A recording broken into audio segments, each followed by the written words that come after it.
Hello! ఎలా ఉన్నారండి అందరూ? ఇది కేజీ కారం ఆడిచ్చామండి. ఇందులో అర కేజీ అనమాట. ఈ అర కేజీకి కూర కారానికి కావాల్సిన మసాలాలు చెప్తున్నాను ఇక్కడ నేను మీకు.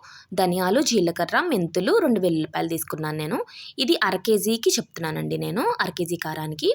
ఒక 3 పెద్ద స్పూన్లు ధనియాలు, ఒక స్పూనున్నర జీలకర్ర, ఒక హాఫ్ స్పూన్ మెంతులు. చూస్తున్నారు కదండీ! ఇక్కడ వెల్లుల్లిపాయలనేవి ఇలా రెబ్బల కింద తీసి పక్కన పెట్టుకోండి. ఏదన్నా అంతేనండి. ధనియాల్లో సగం జీలకర్ర, జీలకర్రలో హాఫ్ మెంతులు. ఇదే కొలత. అంటే మీరు అనుకోవచ్చు ఇది చాలా సిమ్‌లో పెట్టి వేపుకోండి.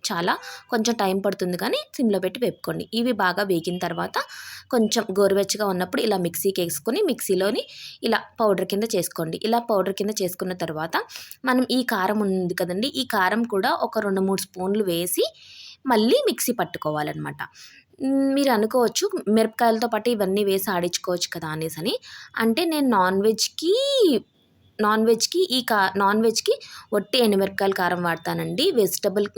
వెజిటబుల్ కర్రీస్‌కి మాత్రమే ఈ మసాలా కారం అనేది వాడతాను. అందు గురించనేసి నేను ఒట్టి ఎండుమిరపకాయలు ఒక్కటే ఆడించుకొని సపరేట్‌గా ఉంచుకుంటాను కొంచెం కారం. ఆ కారంలోకి నాకు కావాల్సినప్పుడు ఇలా ఇంగ్రీడియెంట్స్ అన్నీ ఏపుకొని అవి కలుపుకుంటాననమాట ఎప్పటికప్పుడు.